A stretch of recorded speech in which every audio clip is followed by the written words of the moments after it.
Okay, Shall so we I guess shall we we can start, start. Lisa? Yeah, absolutely. Sure.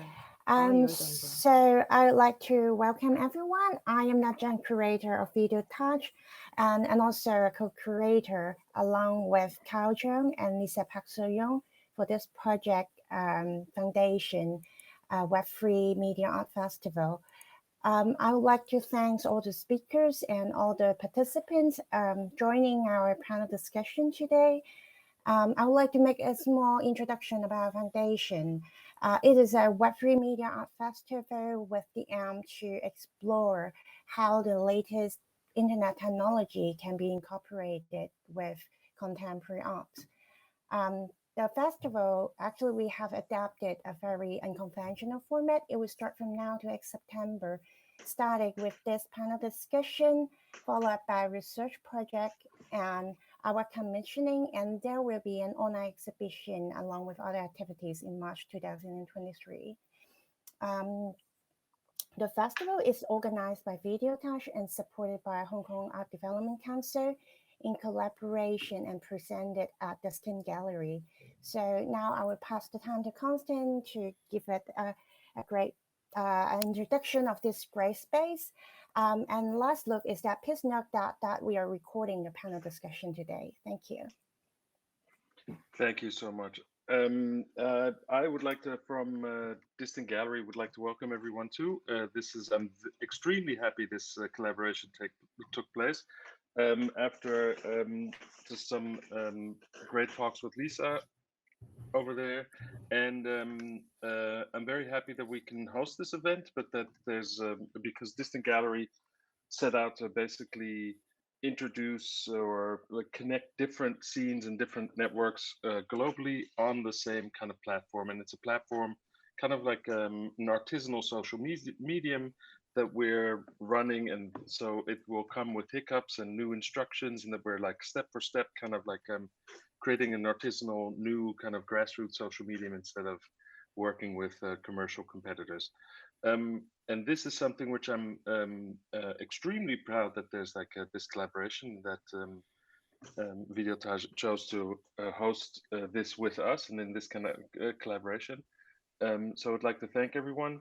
In principle, I think most of the instructions are clear. So if you are here for the first time and you're visiting, if you stand next to another user, that's when the connection is generated. You will only have the connection with the person that you're seeing next to you. If the gray eggs that are wandering around are actually the people that didn't give the permission to use the microphone or the camera. We're trying to keep it as simple as possible. So for example, it was mentioned that there would be a recording. We are, as like the host, we are not recording anything. We're not like recording any sessions or cookies or any of these things. So we're just enabling, let's say, face-to-face and audio-to-audio communications. With that, and again, I'm extremely proud that this collaboration took place and that this will hopefully grow into many more fruitful conversations. I would like to hand it over to Video Touch and to, I think to Lisa. Yes, thank you very much, Constant. This is such a great platform. So hi, everyone. Thank you for joining us on our panel, through which we hope to brainstorm an expanded understanding of Web3 in the context of art making. My name is Lisa Park So-young, and I'm very happy to present this panel to you together with Angel and Kyle. We're very excited to open this experimental performance.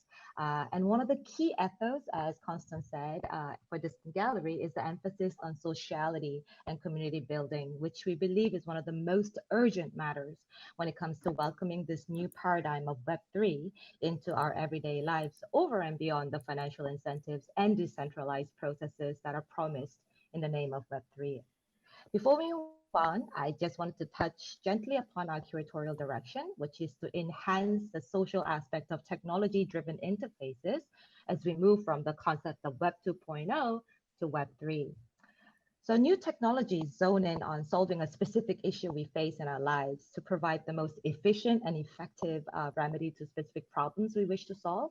But often these processes are too focused on the task at hand in a way that the softer part of our human exchange, the chatters, the non-task chatters and connections at the level of being human are often undermined. This is particularly the case as we work over the internet, as we have done so much of in the past 2 years. Myself, for one, have been working from home plenty. And through this experience, I came to feel how all the softness of our being that we naturally emanate is often cut out in work communications. So Foundations, therefore, seeks to imagine the future possibility in the Web3 world without cutting out the soft human elements of sociality and empathy, to fold in this innate human value deeply into the interfaces that have come to facilitate our coexistence in our globalized world. So this panel, therefore, is a collective performance and enactment of this conviviality, this sense of being together as we are propelled into the Web3 world as a whole. So please do push the boundary today a little bit, open up the boundaries a little bit today, and speak with other audience members, speakers, and organizers who are present at this event. You have to get close to another egg, as Constant mentioned, and the conversation will begin. And we hope you'll make a friend or two during the session. Maybe, might find love even. So we may fumble a bit, given the experimental nature of this event and the event space, but I hope we can enjoy the whole experience as a natural wayfinding exercise, wherein imperfections or glitches are taken as something more than just an error, a coincidence, right, for a reason. If you face any glitches, please feel free to do a hard refresh on your browser at any time, and also try the Apple or Space Control Plus or minus for zooming in and out to adjust the space to your personal preferences. Thank you once again for joining us for the opening event. So now we have our first speaker. Very, very thankful to have Dr. Melentie Pandilovski here today presenting right next to me at the moment. Hi, Lisa. Hello, hi Melentie. I'm going to read your bio first while you get yourself set up with the presentation slides. So Dr. Melentie Pandilovski is a phenomenologist, art theorist, historian, director, and curator. His research, which includes over 200 curated projects and numerous publications, examines the link between art, culture, science, and technology. He joined the Society for Phenomenology and Media, based in San Diego in 2000. And Dr. Pandilovski's recent roles include Director of Experimenta Media Arts in Melbourne, Director of Redux Art Gallery in Mount Gambier, South Australia, Director of Video Pool Media Art Center in Winnipeg, Manitoba, Canada, and Director of the Visual Cultural Research Center, Euro-Balkan Institute in Skopje, Macedonia, and the Director of Experimental Art Foundation in Adelaide, Australia, and the Contemporary Art Center in Skopje, Macedonia. So if we're ready, I guess without further ado, we can start. How are we doing in terms of sharing the slide? Should Myra step in a little bit here? Well, we'll see now.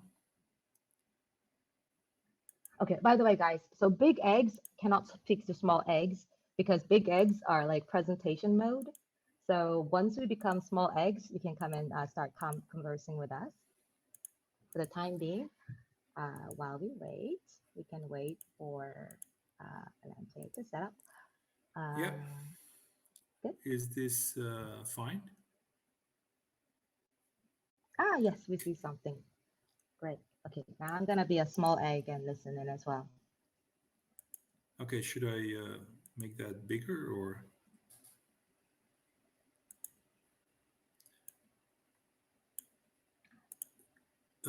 Can you see the slides or? Yeah, but it's not in a presentation mode. Do you think you might want to hit that button right there, the slide button? Would that work? Which one? I did. You see it right here, like where my face is roaming right here. There's a little button. Yeah, but it does nothing. It just. Oh, okay. Myra, would you be so kind to maybe Melentie can stop sharing and Myra can give it a try. Thank you.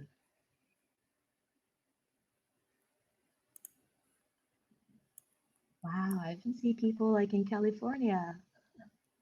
Amazing. It must be super late there. Thank you for joining us. is what's happening now. Okay, now Myra is sharing. Okay, all right. Okay, that's good. All right. So as Lisa pointed out, I'm basically curating, running arts institutions and trying to find the logic between art, science, and technology and how things are moving. So this presentation will have to do with the philosophical or phenomenological underpinnings of for NFTs. So Myra, maybe you can go on to the first slide. Because I can't do that. First slide. Yeah, slide number 2. Yeah. Okay, so this slide, how many of you recognize it? I think probably many of you do, and it's the most famous and probably most iconic NFT. It's called Every Days, the First 5,000 Days, by Mike Winkelmann, otherwise known by his name of Beeple. So it's a series of unique files that live on a blockchain and verify the ownership of a work of art.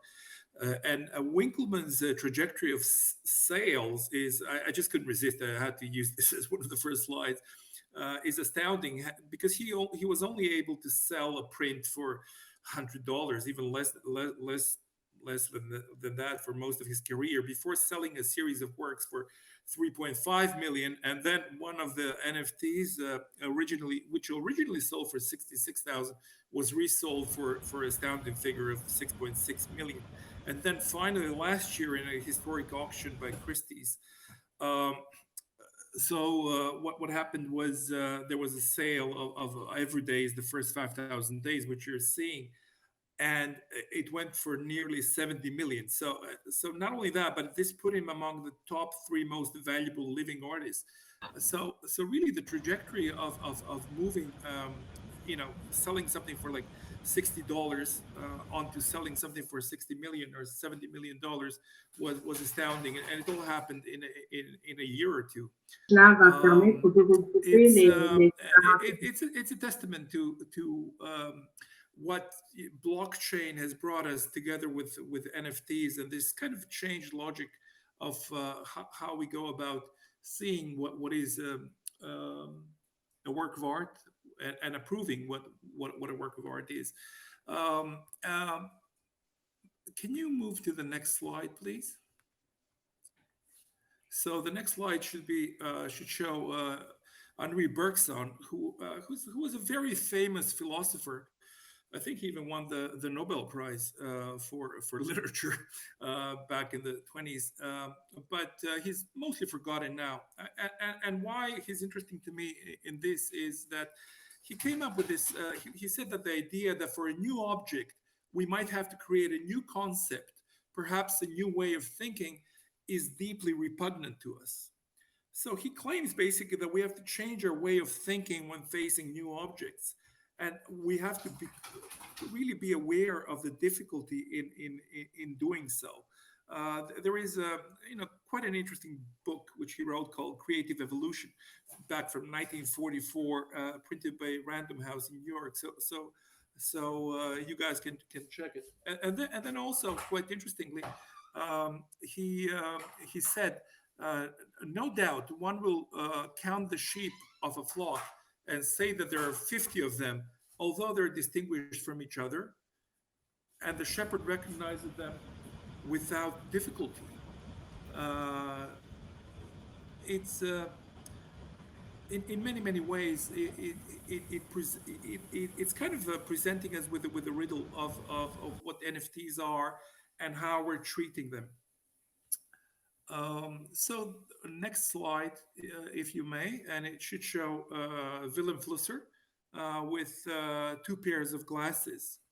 So Willem Flusser actually says that the process of manipulating information is called communication. So for him, that is the definition of communication. So in the first phase of the process, we're dealing with the creation of a production of information. And in the second phase, with the deployment of memories with the aim of storing them. this results in a fundamental change in our way of thinking, which indirectly links to the processes of expansion of consciousness. The above conclusion could also be transferred to the interpretation of AI, of VR, of whatever we have now, which is happening with blockchain and NFTs, as Flusser emphasizes two significant aspects of the technical image: its capacity for memory and its mathematical logic. So, in fact, this concept of memory is seen by Flusser as one of the foundations of civilization, as it implies the specificity of the human being. So, artificial intelligence has been founded, as we know, as an academic discipline back in the 50s, and has lately provided plentiful experiments, such as, even the reported sales of AI paintings at auctions. Although much has been achieved with the analytical, human-inspired, and humanized artificial intelligence, as classified by Kaplan and Hanline, it is worth pointing out that the AI systems require vast amounts of data before they're deployed and cannot really multitask currently. So this flaw could mean suffocation of AI systems, and I'm pretty sure Lev will explain much more about this later, and not achieve human-level intelligence. So the utilization of progressive neural networks could be deployed for solving complex tasks, as well as for avoiding of forgetting, if we're speaking about memory, which has resurfaced as an important concept. So the loss of memory in AI can be treated as catastrophic, both from a Flusserian as well as from a Bergsonian perspective, and represents a big hurdle at the development of AI.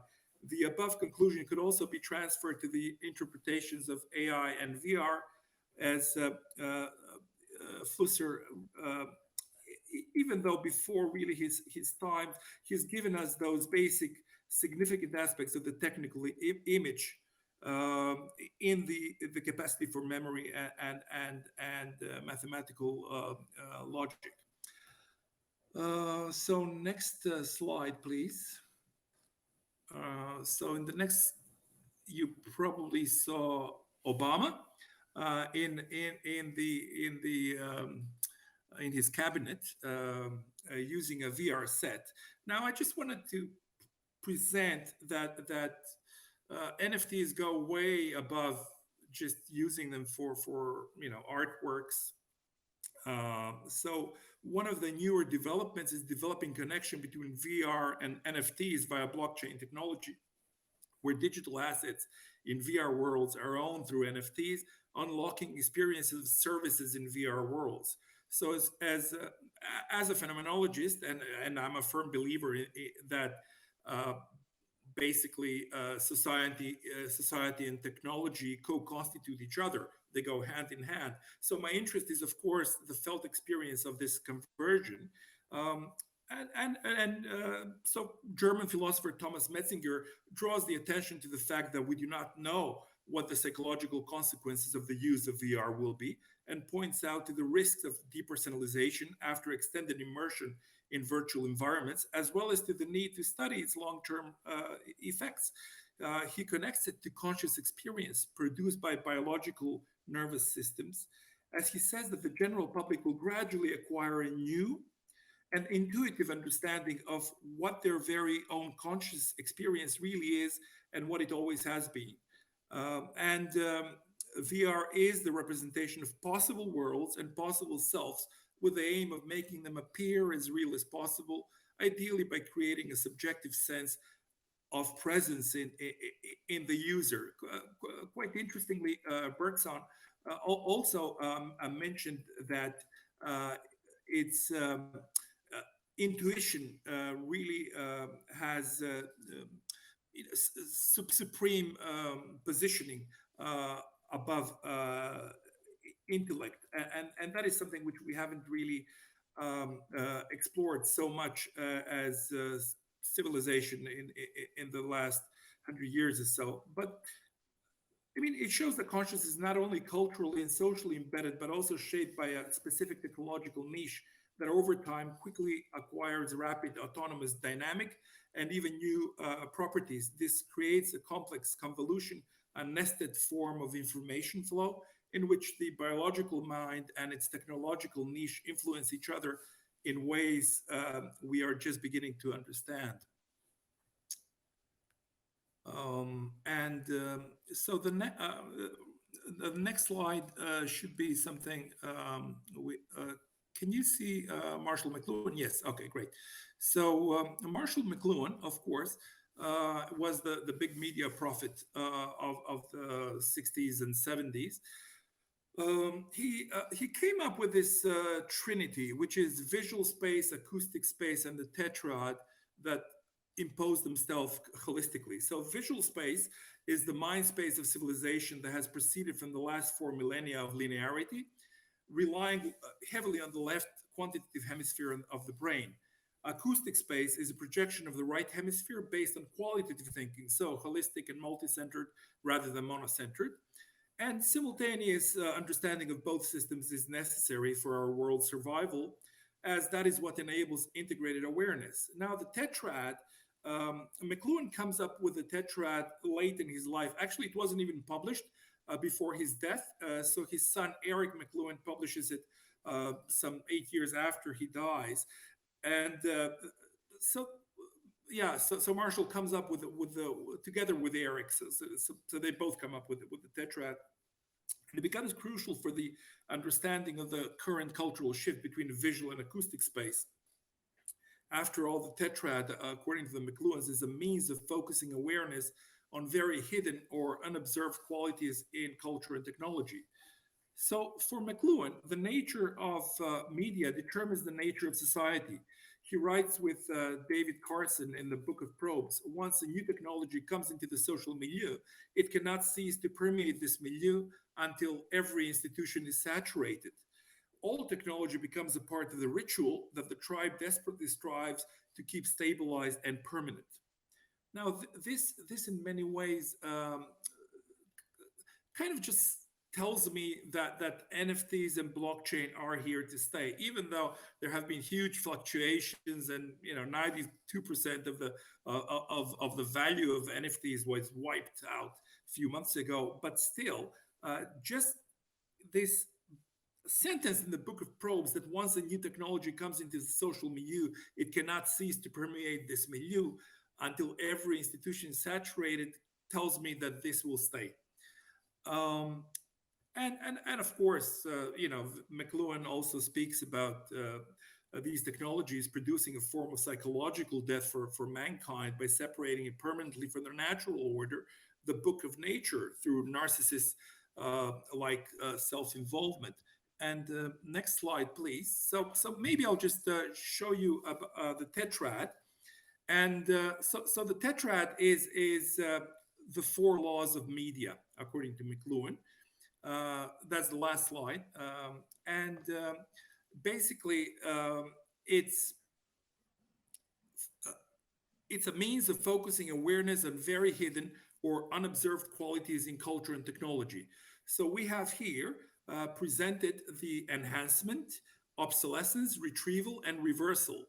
According to the McLuhans, these are the 4 laws of media. And also, they're instantaneous. They don't go one after another, but they happen at the same time. So I've tried to look at NFTs via this tetrad presented to us by the McLuhans. So what is it that the NFT medium enhances or intensifies? So I would say it is, as first, authenticity. As second, it's enhancing the digital art market. As third, it's enhancing the role of collectors / investors. As fourth, it creates a solution to digital ownership. As 5, it creates an instant direct link of artists to buyers or investors, and then creates a solution as 6 to digital ownership. For a very long time, if you remember, it was a huge problem how digital ownership would be maintained. But now, through the NFTs, we do have this solution. And as 7, it solidifies an overall presence of digital art in the world of contemporary arts. So then if we go into diagonally into this green box, what does the NFT make obsolete? So it reduces the prominence of middlemen, such as galleries, or replaces dealers and galleries. And then weakens the defenses of the traditional art market and collecting. And what does it retrieve? What do NFTs retrieve that has been obsolesced earlier or previously lost? So NFTs returns digital art to the forefront. And then the digital art object itself is returned in a big way. And third, I think that the authority of collectors and investors to create market value is of importance here. And what do NFTs reverse or flip into when pushed to the extremes? So NFTs become a techno-financial assets before they are art. At the extreme, they're that. As two, they link themselves to cryptocurrency. And as third and most important, I would say they solidify the triangle between collectors, artists, and trading platforms. And that's it from me. Thank you very much, Melentie. Wow, I did not know how social our audience is going to be. At first, I was really afraid that people are going to be like shy and not talking to each other. But like, do you see all this happening everywhere? This is so great. Thank you so much. But I also realized that it could actually hinder the listening of the experience as well. So if you want, maybe the presenter can come here so we can see your face while you're presenting somehow, manage that. And then those who want to just listen, they can hide behind the slides. It actually creates a very nice hiding spot, which is cool. Okay, so now moving on to the next presenter. Thank you so much, Dr. Melentie. That was we're going to have so much to discuss afterwards. Now we have Ms. Priscilla Kukui, and if Ms.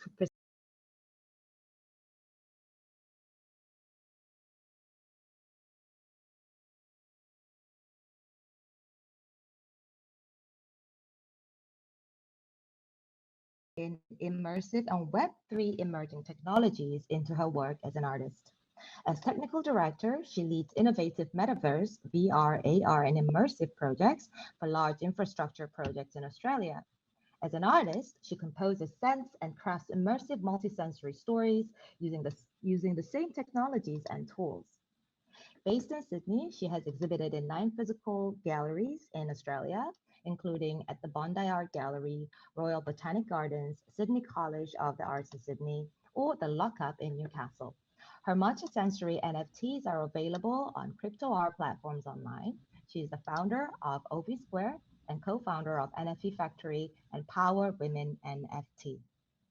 Thank you so much for being with us today. So all yours. Priscilla? Thank you so much for having me. Egg. Great, I'm looking for you. Where are you? I'm not already a big egg? I think you are a big egg. I should be. Yeah, I'm a big egg, right? Everyone can hear me? Can you see my presentation as well? If you can hear, yes? Can you jump up and down? Yeah, okay. All right, good. Yeah, it's just me. I'm gonna do a first read. Go ahead, please. Okay, all right. So can everyone see my presentation? Please jump up and down. Can you see my presentation?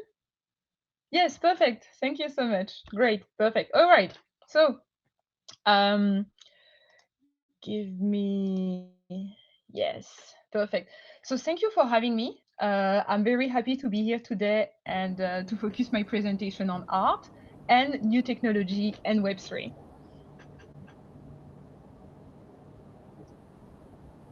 Yay! All right, so I'm a bit unconventional. I love art and creativity and innovation and business. And I get lucky enough to actually have time to, 1, develop a passion, and 2, to have the opportunity to merge all my passions together. So by that, I drive a change in organization. And because I love doing many things, I also, I'm an NFT curator. I create crypto art, and I also build community. And I've been working in the metaverse for almost 10 years, and I get lucky enough to be introduced to the crypto world in 2016. So it seems that my screen blank a bit, but just to give you an idea, I work for business by day in the metaverse, spatial computing, VR, AR, and mainly for the engineering industry, but I get lucky enough to also have been working for out-of-home entertainment, and yeah, and as I said, sorry, the presentation a bit slower. I also create stuff, and I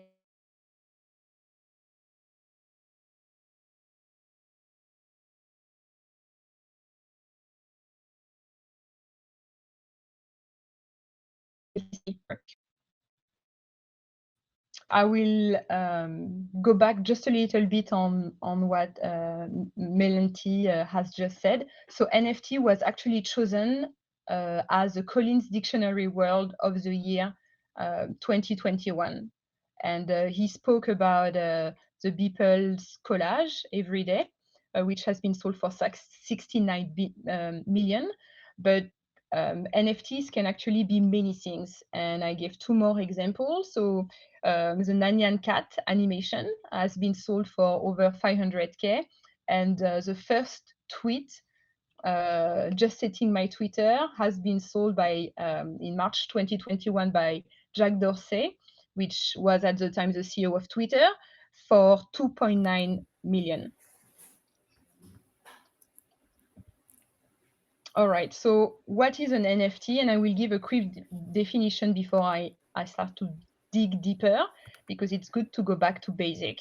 So NFT stands for non-fungible token, and a non-fungible token is not fungible. So it's a token that represents a unique asset. So the particularity is that you can't exchange it or replace it by anything equivalent. And 3, it also, and it's what the fun part of it is, that you can actually consider an NFT like you would, to really simplify, a folder. So it allows any digital item to be stored and to circulate on the blockchain.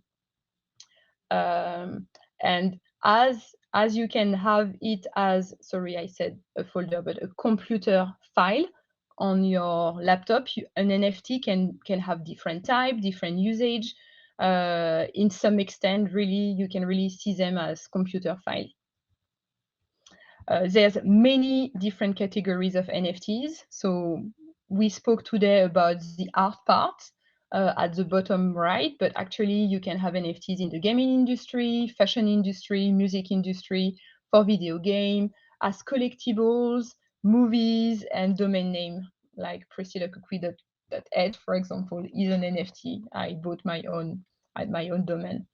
But if we dig a bit deeper on what is an NFT for the art world, there's many subcategories. So we have, for example, fine art category, we can have pixel art, generative art, or PFP. And PFP stands for profile picture. And this profile picture is actually from an artist that I enjoy called Fernanda Boca. And actually, it's it's me as an NFT. So, and one subcategory that I'm actually the one that I create are multisensory NFT. I mean, I call it a subcategory, but I don't know anyone else doing multisensory NFT. I'm just interested in sense and perception in immersive environment. So I create story to smell in augmented reality, in virtual reality. And when I started creating NFT, it makes sense for me to create NFTs that have a story, but that you can see, that you can, and you can see them, you can hear them. So I usually create the sound, and you can smell them. I create scent for my NFT as well. So you have a few different NFTs that I've created, either on my own or as collaboration. So Lucid Dream, Wide Awake, Anosmia. Anosmia I created during COVID time when I lost my sense of smell. So I sold the NFT with the methods to actually be able to recover your sense of smell quicker. Morphism, which is an NFT, linked to a performance and installation that we've presented five times here in Australia. I created another slide for that one. And I gave you an example as well as AI NFT. So the Pink Bubble Gum Happiness Dream is actually an NFT I created with an artificial intelligence. So yeah, so most of my NFTs are, you can see them. You can, add video, and this one I just wanted to show you as well. Just a tiny bit of morphism as an installation, as a multisensory installation and performance that we presented. I'm often asked, how do you actually create the scent, especially if they are physical, because I also create digital scent, would be another story. And I actually just create them like in little files. So I've done many projects playing with senses. So I just wanted to show that one. And they are usually, because they resonate with the public, well received. And I will just maybe finish up with 2 ideas for you as an artist. The potential of NFT. Oops. I went a bit further than what I wanted.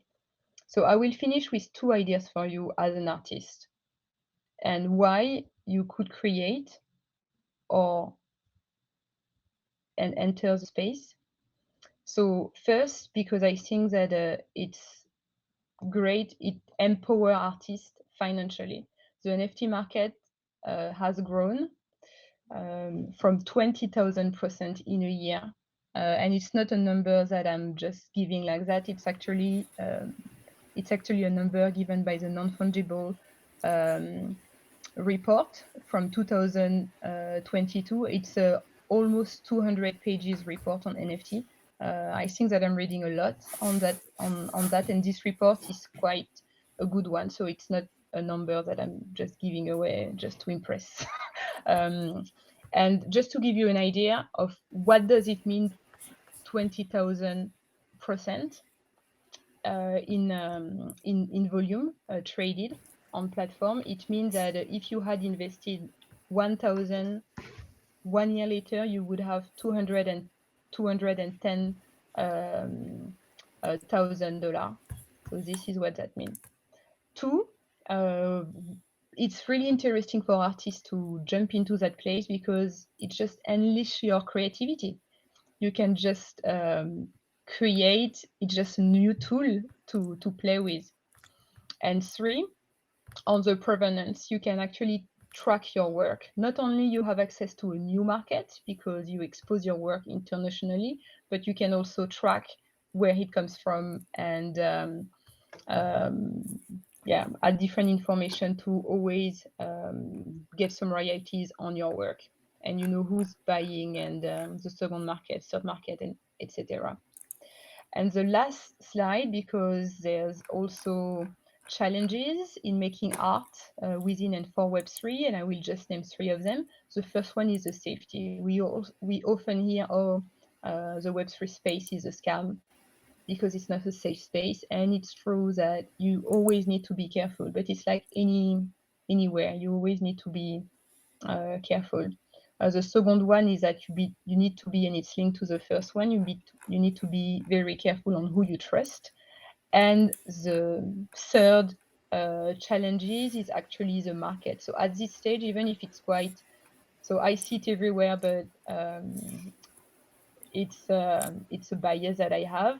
It's actually that the market is not completely ready for it. So here it is for me. you can find me on platform. And thank you for having me. I will just stop. Thank you very much, Priscilla. Great. Thank you. Actually, maybe all of our panelists can actually come into the presentation mode if you'd like, so that we don't go back and forth. We can actually all stay on the stage and listen in on the talk. Without further ado, I will move on to Dr. Alvaro Castanelli, who will be talking to us about extended reality. So we went from the philosophy of Web3 to practical, usage of Web3 for artistic and business context. And now we have Dr. Alvaro Castanelli speaking about the extended reality, which bridges nicely with the whole concept of metaverse as well. So thank you very much, Alvaro. So Dr. Alvaro Castanelli is a multidisciplinary researcher, inventor, and artist with a keen interest in art and science collaborations. Born in Uruguay, he obtained a PhD in physics in Paris before moving to the University of Tokyo, where he founded the Meta Perception Group, a research unit interested in exotic technologies and enhanced human communication and expression, and hence the vocabulary of the new media arts. He is presently associate professor and director of the Augmented Materiality Lab at the School of Creative Media in Hong Kong.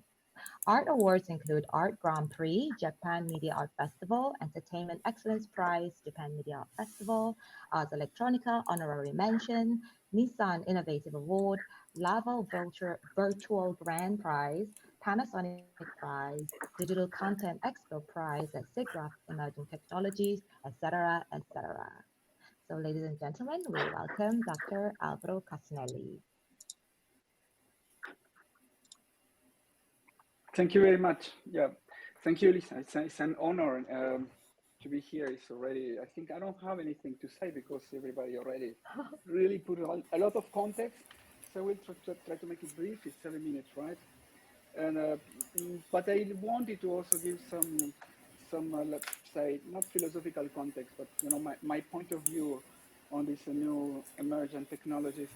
So without further ado, I want to explain what I start by this first slide, and I'm gonna use some YouTube thing. I want to see if in these 7 minutes I can just touch on three questions. In fact, now I'm not just showing my works or other works, which is something that Lisa asked me, but I hope this will be perfect for a discussion. And I could see that, yeah, all the names Melentie has cited. I wanted to talk about that. So the question that I really would like to keep in mind during my presentation is what we are extending. Of course, we have this idea of what's reality. It's quite sort of naive realism.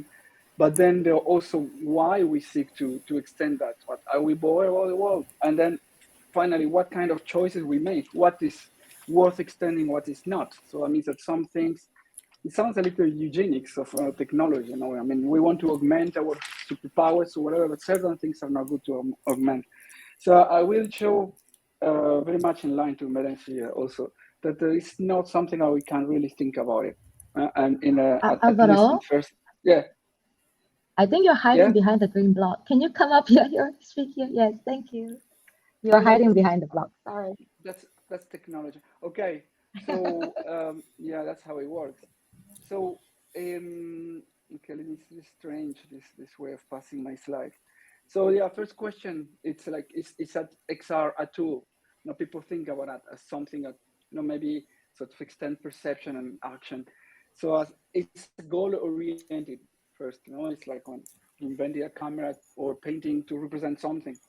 So, but this is very dangerous, so put some image there. The idea is to develop something that maybe make work more efficient and also that distract us better. For what? Distract from us and from reality. So I will show something that happened naturally, at least when I work with technology, is that you start I'm science. I'm a scientist and an artist.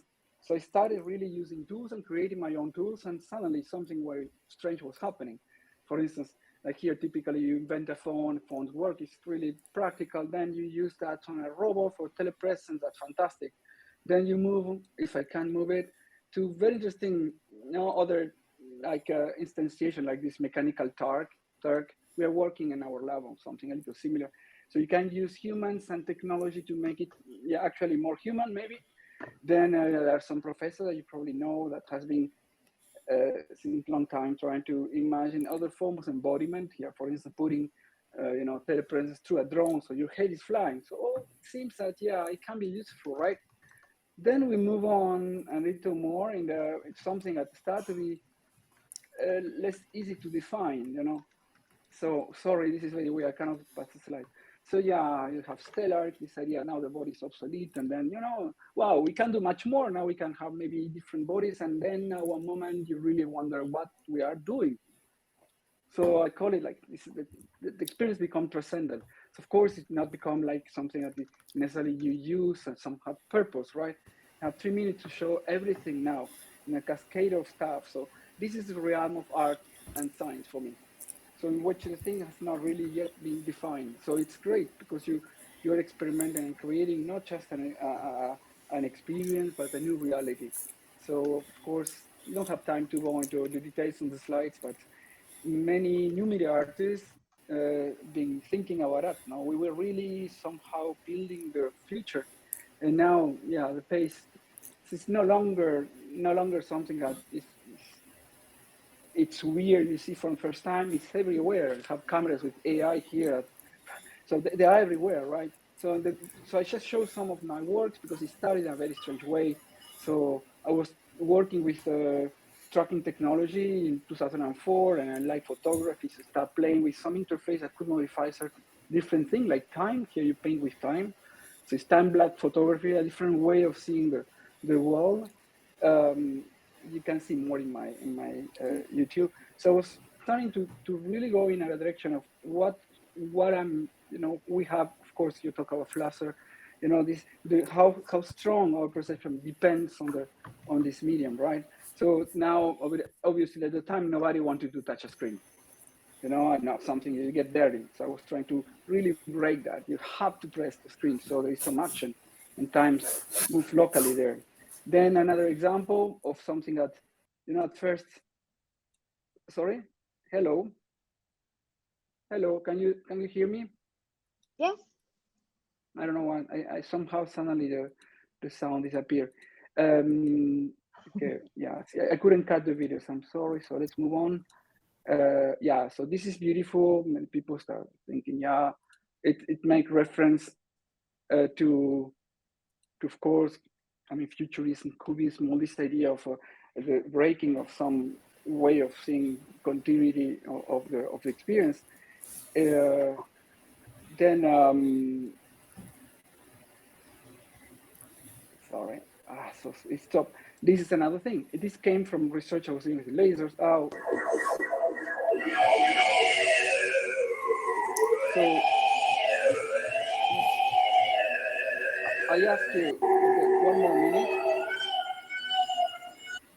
So what is that, right? So it's really, I love that. I think that this is the point that we should be when we think even about extended the reality. It's like we don't have a purpose. If you don't do it in a very like open way, you're actually closing things. So I've been extending everything around me, from Japanese gardens and rocks, so create generative gardens. And I'm very much into this philosophy of maybe you were expecting extended realities, virtual realities. I'm sorry, I'm more like extending the world around us, like Ritual was saying, this enchanted village.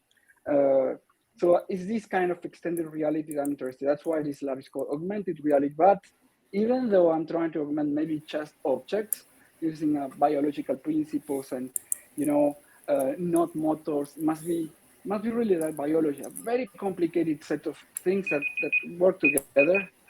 Sorry, I'm already over 7 minutes, but I don't have much to. So if you think about that, how this technology is being developed is really not through consumer electronics. So like Priscilla was saying, I like making objects. I'm a maker. I always say I'm a serious toy maker because the toy somehow is the right, let's say, the toy maker or the toy itself is this revealing object that make people think out of the box.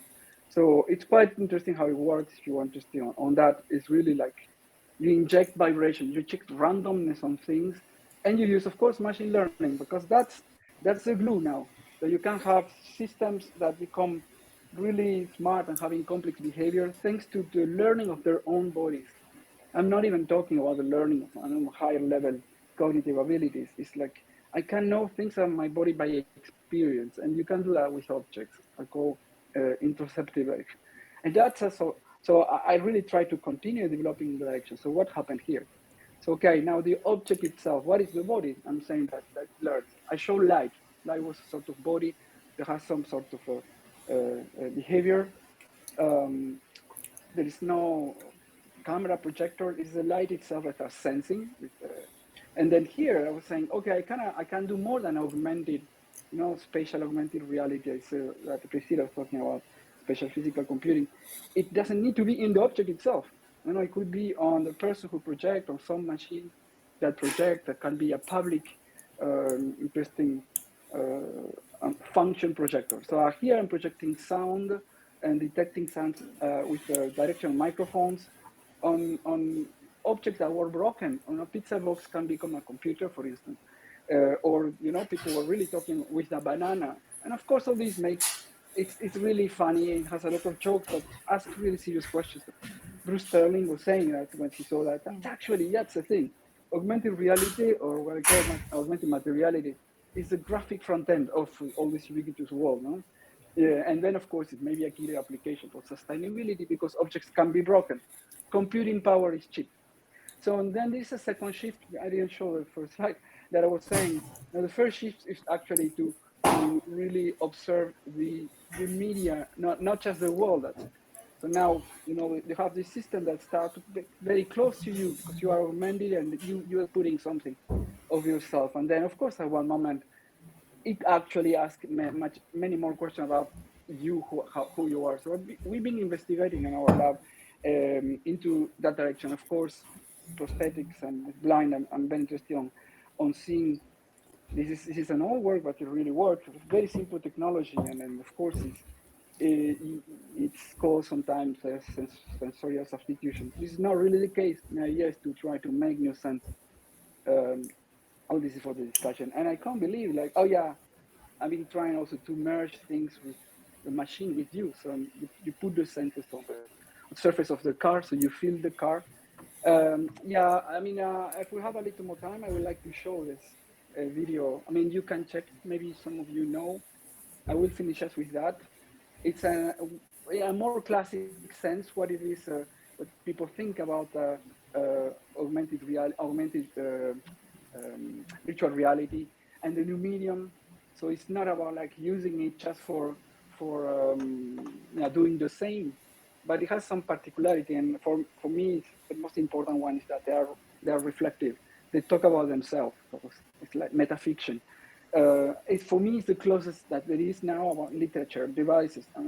You really cannot tell stories if you have, that refer to itself if you don't put it a lot of yourself. So check that work. And with that, I think sorry, I won't being a little long. This is my brother. He made that some time ago for me. Okay, yeah. Thank you very much. Great. Thank you, Melentie. If you'd like, we can load up that video in your area, in the play area later on. So please send me the link and then I'll load that up with Priscilla's new work be shown in the play area. But play area is later. For now, we have Dr. Lev Manovich. Great honor to have you here speaking about artificial intelligence and machine learning.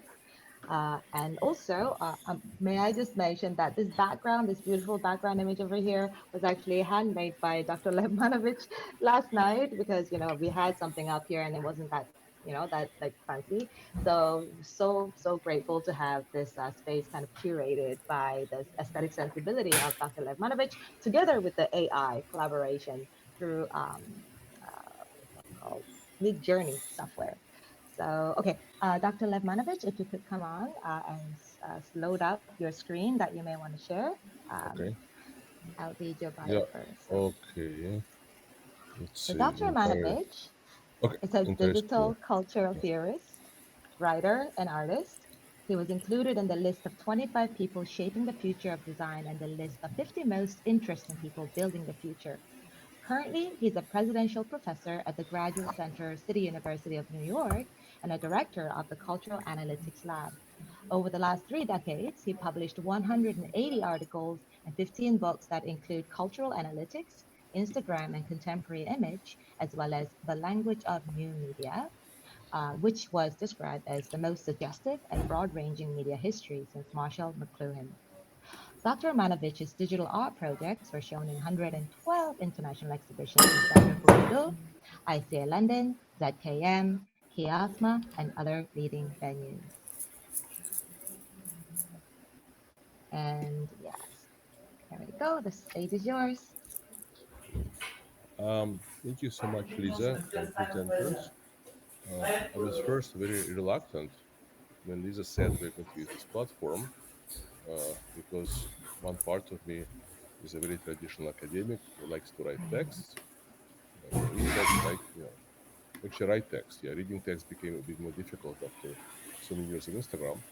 So Lisa has really opened my eyes to these alternative platforms, and what I realized that we can present content, we can present our ideas, and for this it doesn't matter if you're using Zoom or Google Docs or publishing letters in newspaper, but the communication aspect I think is what qualitatively different. So I'm very much looking forward to the part of this event, which is after our presentations, and I hope we'll be able to chat to one another, and this is really amazing, and I'm definitely will use this platform for some of the classes I'm teaching this fall. Okay, so I think both the NFT in particular, blockchain more generally, the idea of Web3 are very, very important. But from my point of view, in my point of view of somebody who's been working and observing digital technology since 1984, so that's 38 years, these are still emerging techno-social developments. Something like Web3 will happen, but we don't know how many years it will take. Let's remember that the internet was invented in 1969, and it didn't really become popular until another transformative technology, the web. So from 1969 to about 95, right? Many decades. And also what we learned from the history of technologies and digital culture, that there is an idea, and 10 or 20 years later, it becomes reality, but typically in the same form. So, for example, in the 60s, 70s, 80s, 90s, people were talking about the idea of interactive cinema, and there were many experimental projects in 2000s, but it never really took off. But instead, what we got is, YouTube and also DVDs, which allow you to jump to any chapter. So I think that I don't know if NFT will be around a year from now, but something like NFT will eventually emerge and become a big thing. Okay? So in my presentation, I want to talk about a kind of different technology, which excites me a lot, because not all of you maybe know, only some of you, but I'm not only a scholar, but I'm also an artist.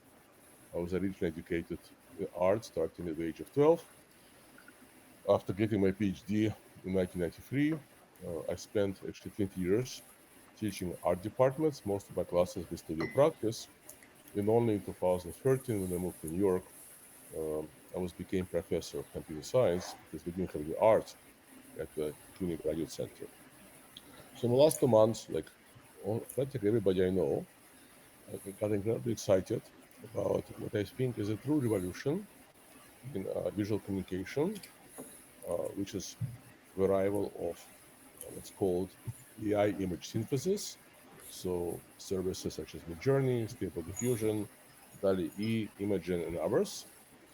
As most of you know, the way it works is that with a neural network, it's given a database, it's given a training set of billions.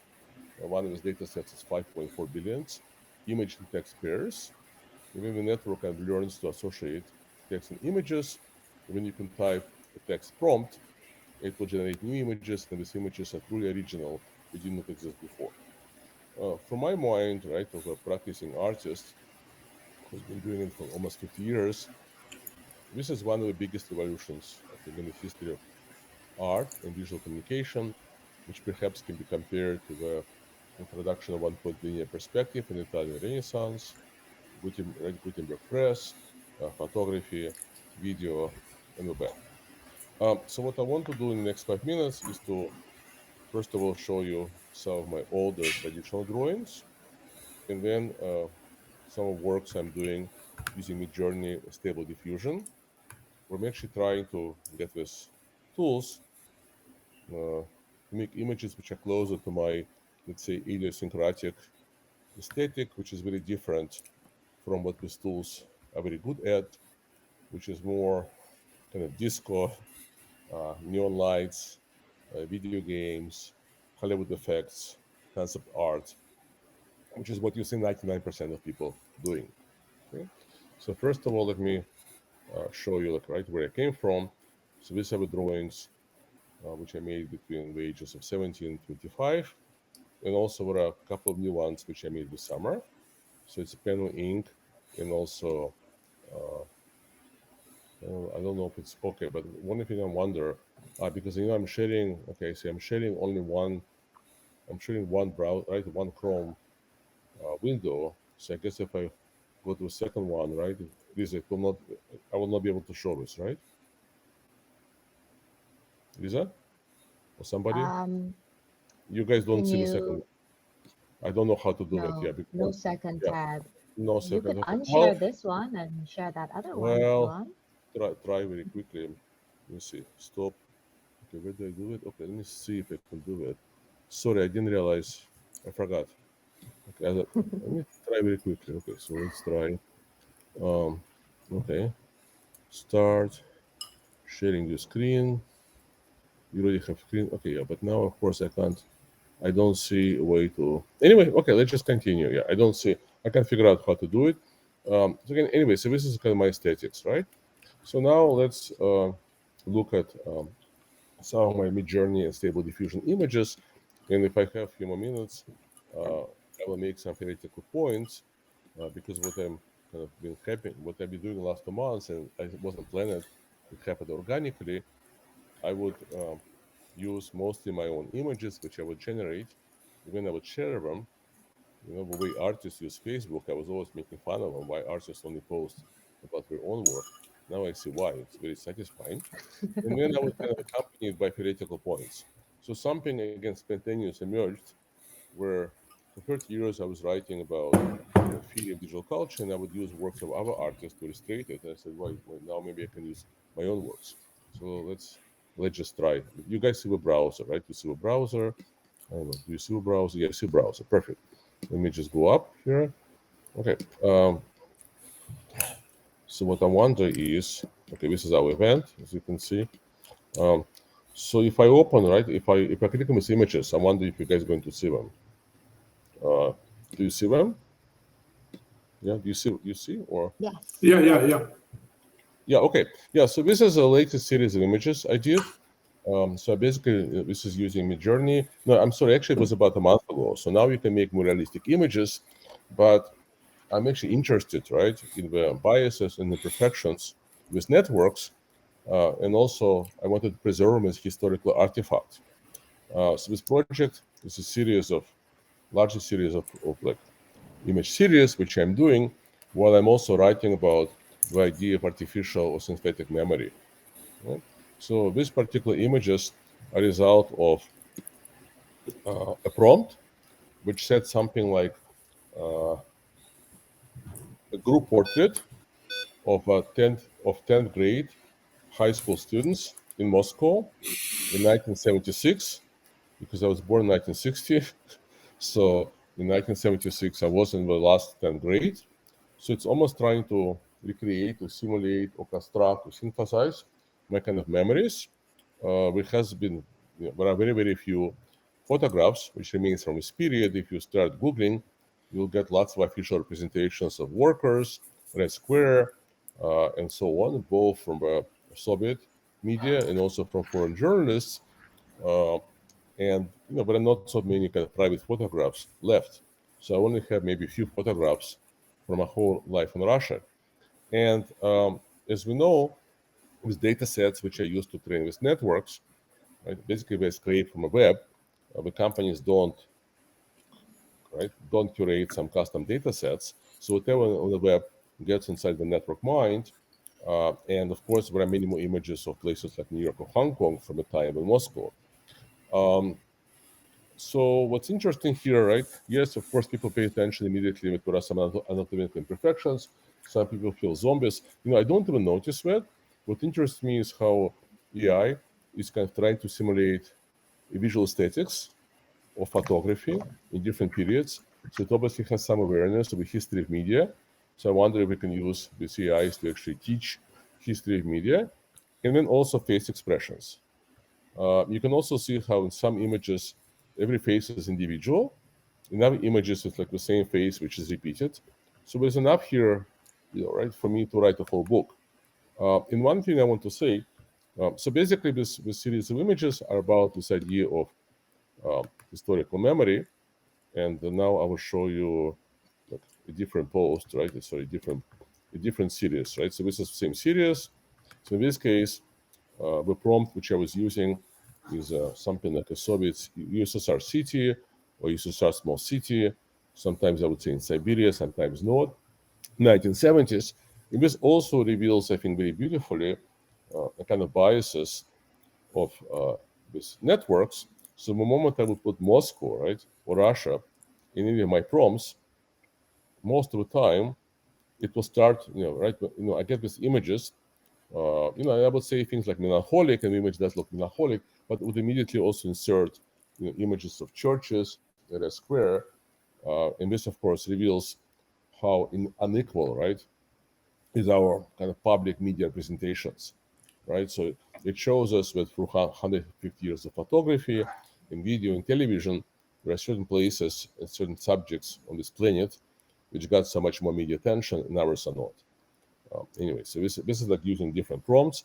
Yeah, so here, again, maybe it looks like Moscow, but it actually does look like Moscow, more or less. And here we get something else, some kind of post-apocalyptic.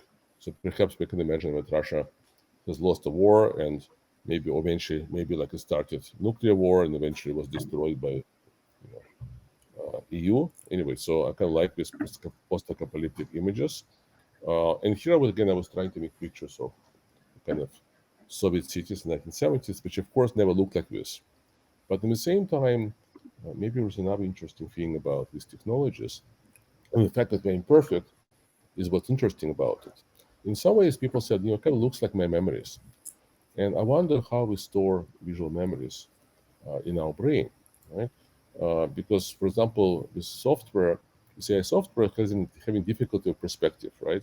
So it likes to present everything up front. It's like as though it's storing some kind of central image, right? A kind of stereotype, a prototype, and everything is facing us. Anyway, so this is this series, and this is, and then maybe, Lisa, do I have more time or? I think we can start wrapping up. Okay, so We're maybe gonna I'll do just some panel discussion. I'll just show like one more thing, maybe make one point. So this is just different things I'm doing. Maybe you saw that. So I mean, some images I post, which is basically purely, kind of artwork for visual pleasure. So here's a still life with black tea on the black, like a black on black modern still life, and then this is something else. But give me 1 second. And then this is sort of, I guess, more images, which I imagine is potential future of Russia. So it's called Russian City sometime between 2028 and 2035. And what I want to say here is that the imperfections of these technologies and limitations is, of course, what's interesting for us artists, right? So most people, 99% of the people, are striving for photorealism, and we're using these tools to make more and more photorealistic images. But I found, right, that there's a parameter in stable diffusion, right, which is one of the softwares. So if you crank it to 20, you get exactly what we described, and it's usually very boring. If you crank it to 1, you get something like this. So I will just make one point, please, in 15 seconds, I promise. So I think it's important to realize that at this point, this AI image synthesis is not a technology which can visualize your dreams or visualizes your ideas, although, of course, billions of people can use it like this. But I think for artists, for people in creative industry, it is really a kind of like a post-media, right? Post-media machine.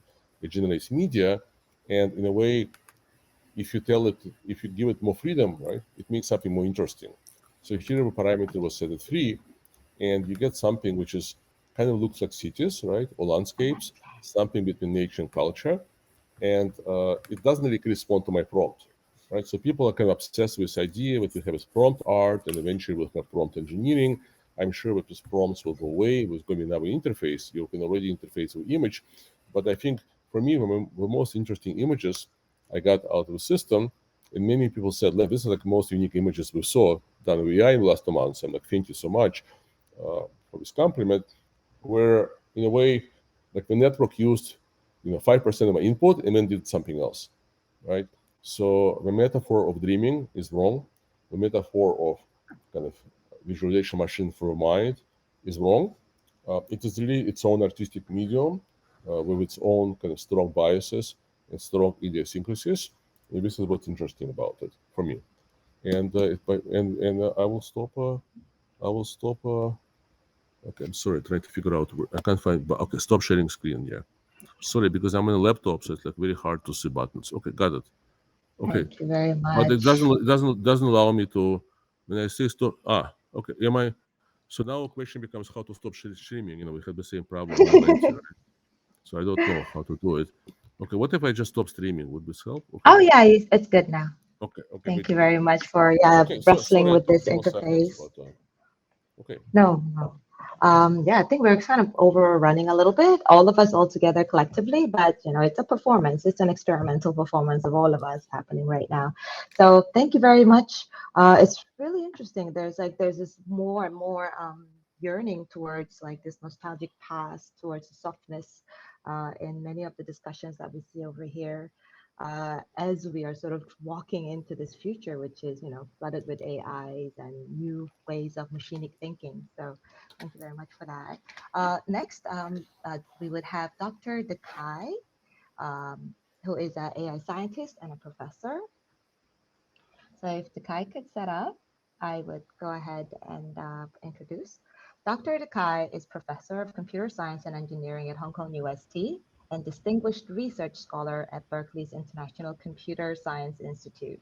He is among only 17 scientists worldwide named by the Association for Computational Linguistics as a founding ACL Fellow for his pioneering contributions to machine translation and machine learning foundations of systems like the Google, Yahoo, Microsoft translators, and recruited as founding faculty of Hong Kong University directly from UC Berkeley, where his PhD thesis was one of the first to spur the paradigm shift towards machine learning-based natural languages processing technologies.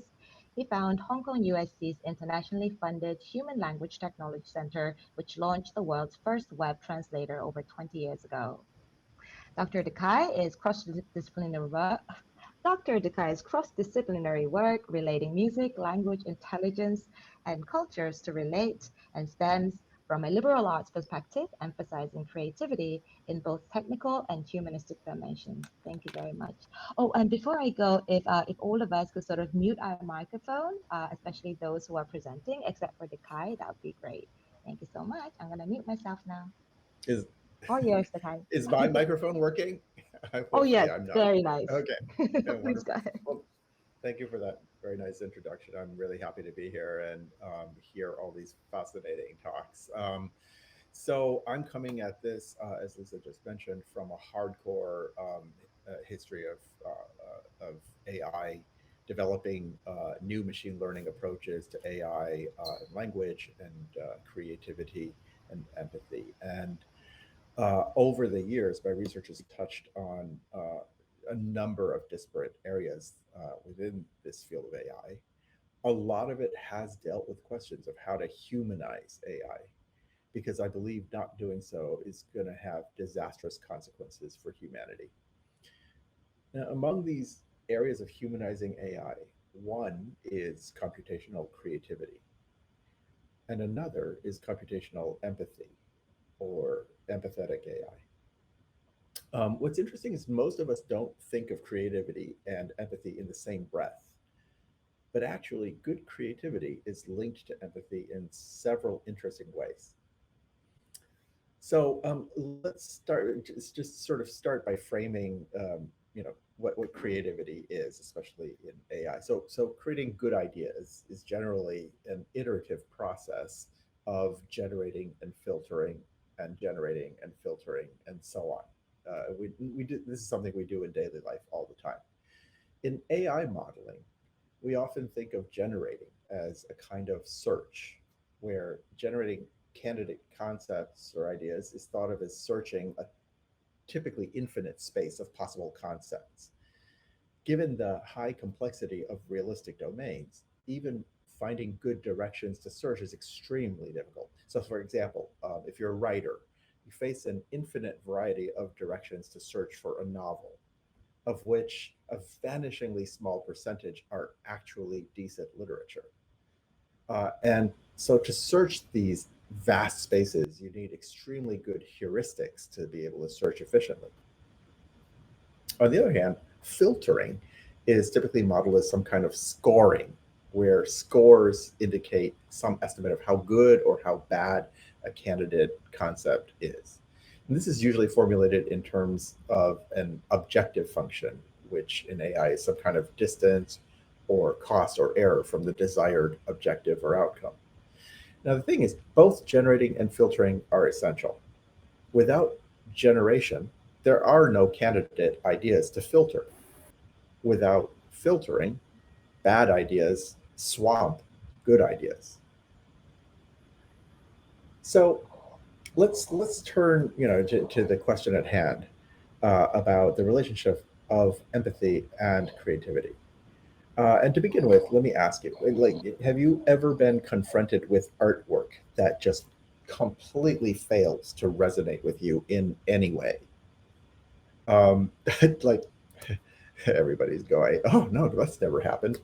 Well, so the thing is, how well a creator's output resonates with audiences depends to a fair degree on how empathetic the artist's prior lived experience has been.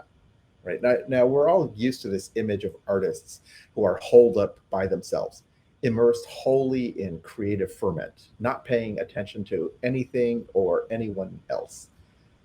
Artists in this mode of creation are self-absorbed, giving themselves over completely to expressing themselves, to expressing their ideas and their feelings.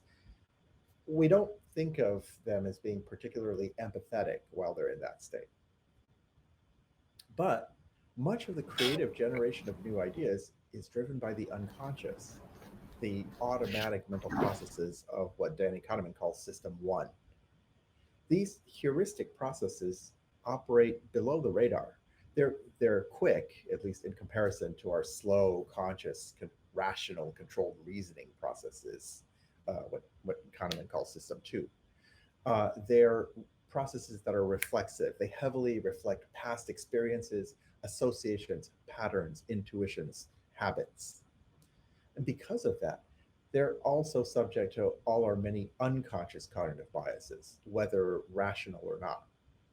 Now, what all this means is, if you have many associations from your past lived experiences that have been highly empathetic episodes resonating with others, then when you do go into a mode of unconscious, creative, associative generation of ideas, then there is a greater likelihood of generating ideas that resonate with others. But on the other hand, if you, in your past lived experiences, only primarily considered your own self, well, this will produce a different kind of creative output. It still might be very creative in the sense of being highly revolutionary or radical, but it also might resonate less with others if others do not share your past lived experience. Right? And so the question for humanizing creative AI then is how empathetic the AI's prior lived experience can be. And that is hurdle number 1. Secondly, let's think about filtering. The same thing applies when creators are evaluating the ideas, potentially many ideas that they have creatively generated. And they're now deciding which ideas are deserving versus which ideas should be filtered out. Much of the creative filtering of new ideas is driven by conscious, controlled reasoning mental processes, or Kahneman's system 2. It's like we're often almost talking to ourselves when we're thinking in this way. You know, the processes are linguistic, they're symbolic, and hopefully logical and rational. And among the many questions of this kind that experienced creators tend to ask themselves are things like this. How is my creative output going to be perceived? How is it going to be interpreted? Who is going to resonate with it? And how? In other words, creators who do this are aware or mindful of those who will witness their creative output. They're trying to empathize with their intended audience. And so for AI here, the question for humanizing creative AI is how empathetic AI can be in reasoning through how their creations will be experienced by the audience. And that's hurdle number 2, because, like, do you know any AIs that do that? And so finally, there's the role of awareness in both creativity and empathy. So there's a connection between the mental processes, the basic building blocks that underlie both creativity and empathy, which is that they both require awareness or mindfulness. Much of creative generation is operating with this unconscious automatic system 1 mental processing that we talked about. But there is also often a fair degree of self-awareness involved. Also, much of creative filtering is operating with conscious controlled system 2 mental processing, which means that they're reasoning with an awareness of how another being will experience their creative output. So for both creative generation and creative filtering, the capability of awareness is there. And the question here for humanizing creative AI is whether the AI's mental architecture is capable of awareness. A simple regression model, which, you know, these days many people call AI, it does not have the architectural capability of asking how someone, whether it's yourself or another being, is thinking, how are they feeling, how are they perceiving, how are they interpreting, how are they resonating. Does any given AI possess any means by which such cognition about cognition can be performed? If not, then the lack of awareness capability will limit the kinds of creativity that the AI is capable of. But to be honest, 99% of today's AI doesn't have anything like this kind of awareness, and that is hurdle number 3. Our theme, you know, it's also about Web3, right? And then what I think is interesting, I'm going to close with this provocation here. What I think is particularly interesting, but heavily neglected in the discussion about Web3, is that decentralizing AI inherently requires each AI to actually be aware of the many other AIs. And this suggests that a very cool, although unintended, consequence of Web3 is that it may drive a healthy movement toward humanizing AI by driving architectural advances that enable future AIs toward greater awareness of both itself and other AIs, other beings. And those fundamental architectural advances within the processes of the AI will thus make possible much more humanized forms of computational creativity and computational empathy. Thank you. That's my position statement. Oh, you're muted, Lisa. Oh, wow. Thank you so much for that talk. Yes, empathy, definitely. I've been like going into that concept like back and forth, just empathy is, especially after my quarantine, where when I was like treated like subhuman, I realized that I became more and more empathic. So I think you're right. When you go through a certain life experiences, certain elements of your life sort of like just pops up and we change as individuals. So thank you very much for that talk. Okay. Um, we have a panel discussion starting right now. So I was originally thinking like we're about half an hour like behind time because this is like just fumbling together. It's been all quite fun. So I was wondering maybe we could actually go on over to the play area and talk all together as one because there's not that many people here. So if all the big eggs can become small eggs, we could go in and make a huge circle inside the play area and go straight for panel discussion together with all the audiences. What do you think?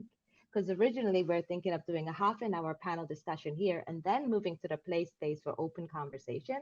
But I think we could just go right there and all discuss together. Are we open to that last minute? Yeah, if everybody is okay with that, please jump up and down. Jump. Just help us do it here. Okay, so we will all become small eggs and we're gonna move this way. Please move this way. The presenters, and let's all go this way. If you're having a hard time moving in this direction, okay. I cannot hear So anybody. listening to all the conversations, thank you so much. All the speeches that has been delivered, I think there is some kind of like a direction, like a yearning towards the human as we come towards this new landmark called Web3. Like even within like Ars Electronica, Isaiah, there's like this whole shift away from the machine towards nature and towards human, towards empathy. And I think there's a marking of a certain need for us to go back to our human beginning, to our human origins, like humanizing of AI, looking for all these alternative experiences by expanding our realities. Like what kind of realities are we expanding?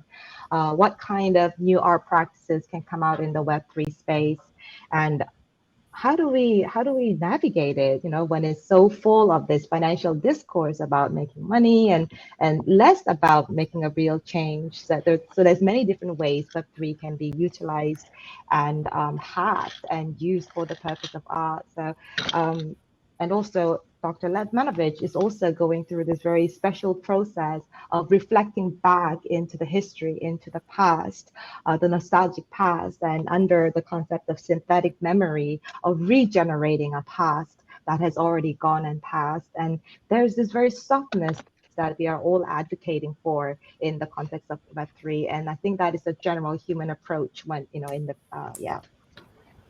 So maybe I should start off with a question for Alvaro, since you're standing right next to me.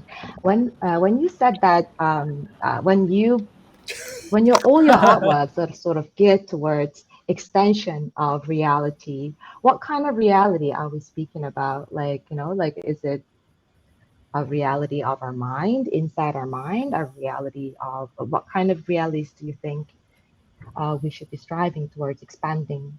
And do we need to expand our reality? And in which direction? Actually, I think somehow at least my opinion, you answered that already. What I'm personally interested in is reconnecting. So, not building some other layer between what we think is there and how we want to see it. So, how to reconnect with the world, that will be one thing. Really seeing more. I always say to my students, read all this computer, whatever, like open your eyes. You're not looking anymore at the world, right?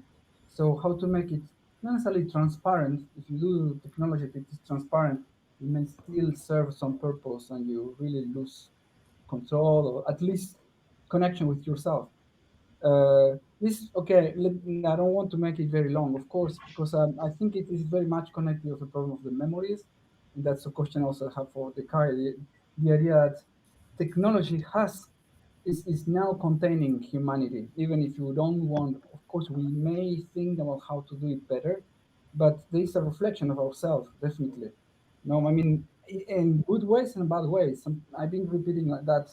Some trend that I can see since long time. Autocorrect. for text, for images. When you take a picture and the person is not smiling, it tells you to. So we are freezing our humanity in this machine. So indeed, what Tika is saying is interesting. The machine should start reflecting on how to maybe have empathy between each other. And then the prelude to this comment, that's a kind of question also for Lev. This idea of how can we, do we really not have now like AIs that are incapable of doing this sort of reflection? Because they are fed with our memories. In fact, yeah, there is already an understanding. If as I see AI, this complex 4 billion parameter thing, they are really, I think, in my opinion, as a functionalist, they really do have concept. They have a kind of sentience in a way. I mean, they understand what is a nostalgic painting. So in fact, and that's why, because we put it there somehow. So I think there is maybe some seed of this empathy, which it really will bring. I mean, maybe if we ourselves grow a little and we start like maybe feeding interesting thing about the world, not worlds that are created, not more content that is we think that is very creative, but it's not. That's the point. I mean, you start end up doing the same sort of little plastic sort of thing, Lego kind of thing. Most worried at complexity, we're not looking at it. Okay, this is a very long conversation, but that's my opinion. It's about connecting with this reality, and it's human somehow already. But we are not looking at ourselves anymore. So in fact, we are becoming dehumanized, not the machines. The machines are Yeah. tested as humanity. Right? The paintings and all these past that Lev is talking. Okay. Yeah, Fascinating. I'm impressionist when I talk, so yeah. Definitely. And I think that weaves gently into Priscilla's practice of multisensory, right? So it's about impression, understanding ourselves and like reflection of ourselves. And then, and all that's you know, the materiality we talk about and extended materiality lab as well. Also goes to discussing Priscilla's practice of multisensory art, right? And that's about bringing this externally, you know, like, I don't know, sensible kind of feeling, smell, noise, everything into an artwork. And I'm very fascinated by the fact that you're actually doing this in a Web3 space. Because even if you do sell your artwork as an NFT, like it's very difficult for an audience to receive that NFT. How do you actually do it? If you would tell us more about your multisensory practice and the idea, Yeah, your love of it. so it's always about the story first and what do you want your audience to feel.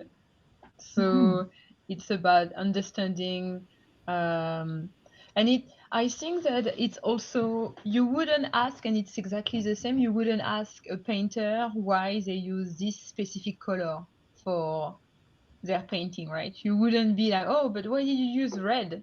And it's a bit of the same. I have the story and it's my interpretation on visually how it should look like, what it should smell, and how we should hear it. But it just goes together. For me, I don't separate them. So yeah, so I create the scent for the story. And the visual, I'm happy to collaborate with others because the visual is not as important as how it makes you feel. And then when anyone wants to buy the NFT, they just have a link. And so when you buy the NFT, you have access to a specific link and you can give your address and I actually send you the scent. So if you want to have the full experience, and sometimes it will go in the direction of actually what you think it is, and sometimes it doesn't. You know, the full experience is how I envision it, but it doesn't mean that it needs to be a reflection of your own thoughts. And for example, I enjoy playing with bad scent, bad smell. And we have that idea that when we create a scent, it's like a perfume, it needs to smell good, but actually no, it doesn't have to. And playing with that is on top of the rest. You know, it's like when you create an environment, you have the the color, you have the room, you have the space, and the scent is an important component of the full story. Thank you very much. Right. Yeah, the sense is, yeah, definitely. We need more of that scent. Would there be a scent for Web3, for instance? Like maybe I'll ask this random question to Dr. Melentie, if you can unmute yourself.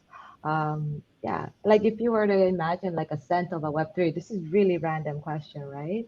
Like, looking at all the values that NFT and the Web3 is pushing for, what would be, I don't know, scent or the value? Like what would be, not scent in like the, immediate like smelling kind of way, but to imagine a conceptual scent of Web3. Currently, right now, I think it smells a lot like just money. I just feel that there are definitely a lot of artists out there creating really amazing work that is using the ethos of the Web3, which is about community building and, like decentralizing. But there's also a lot of, work that's all about putting out an artwork to, so what do you think is the current, I don't know, sense of the NFT world? And because, how do we, in which direction? Yeah, I muted myself because my dog was barking, but I hope you can hear me now. He's next to me. Yeah, someone outside was, yeah, he didn't like someone's smell outside. But yeah, I mean, like, there are many questions within this little question. We had huge problems actually in gallery spaces whenever we wanted to organize exhibitions which involved smells. I mean, I've done one or two in my career of like 30 years of curating because they're very difficult. They haven't been like the perfect white box, which all artists love so much. Even though I found it very strange with the advent of the internet. Why would you want to have stuff in a perfect white box? It's not the 19th century anymore, but still, they persisted on that. And then how do you have the audience actually experience smell within this perfect white box? It creates some technical problems, but as it would in any technology. So whether it's NFTs or any other way of conveying this information. But that leads to a bigger question, I think, and it is about senses in general. And I was quite struck about what Dekai was saying actually in regard to how you're building artificial intelligence and how artificial intelligence is still not there in understanding what humans want and how they behave in the world, and and I can actually understand that because humans don't actually even understand that. So for example, I mean, not many are skilled in just walking into seeing an exhibition. What is it that they're seeing, or anything else, right? Anything in a public space domain or anything in a private domain, because they're not breaking things in substances. So if you break things, for example, into like if the overall experience is the felt experience, and then you break it into the felt space, into spatiality, and then you break it into subjective time, so you feel what the duration of time has taught you while you were there in the exhibition space, right? And then the sensorial element, the felt body, how does the body react to all of that? And then all of the interrelations which happen with all the other passers-by or other people enjoying the exhibition space. So really, we're not actually doing that. Today's time span is like 1 minute people spend in front of an artwork, and none of this is taken into account. And I've had problems, like, for example, when I was teaching with my students, when I would give them this exercise to break everything phenomenologically into substances, then once they learn this, it's completely different. They retrain themselves how to see the artwork, and I assume it would be pretty similar with artificial intelligence, because it would have to retrain itself constantly. That's true. It really comes back to Well, so I'm struck by both your comments, Melentie, and also Priscilla's. There's when people look at what AI is producing from a purely sort of behavioral point of view, and we saw this with the whole Google Lambda controversy earlier this summer, and people say, oh, they're already exhibiting consciousness of some kind or awareness or something. I think it's worth thinking about the analogy to a tape recorder. If you have a tape recorder and you just record people and play it back, that might, from a behavioral standpoint, sound like some being expressing awareness and creativity, but like it's just replaying back something that it memorized, right? And then of course today's AI is a little bit more sophisticated than that, but it's not that much more sophisticated. A tape recorder, we certainly would not say, oh, it has consciousness just because it can play back what was recorded on it. And if you had a multi-track recorder, so now it's recording 16 tracks, and now you have a switch that you can switch back which track you're playing back, so you can kind of mash up from many different tracks. Then you might say, oh, it's not exactly playing back something that's recorded. You're creatively mashing things up. But it still isn't something that you could really say is aware of what it's doing. And so, when we look at what Priscilla did, with her sets, for example, and I admit Priscilla and I were back channeling, and she was asking me, I'm going to send you a set. How would you like to feel? What are the mental, physical searches for challenges that you have, right? And you can see as a creator what's going on is Priscilla is actually very much aware of, if I create this scent, how is Dakai going to respond to that? That's a meta level cognition that our current AIs are just not doing. And so you can trick, if a fancy tape recorder can trick people for a certain amount of time into thinking, oh, it's creating something, but it's going to require a different level of architecture for our AIs to be able to do what Priscilla is doing. Just before, but this is very interesting, but don't you think we are teaching them, as you were explaining, the filters, and the noise can come from other things? We're not teaching noise. I mean, we can have other source of noise, reality, and then they will create their own experience.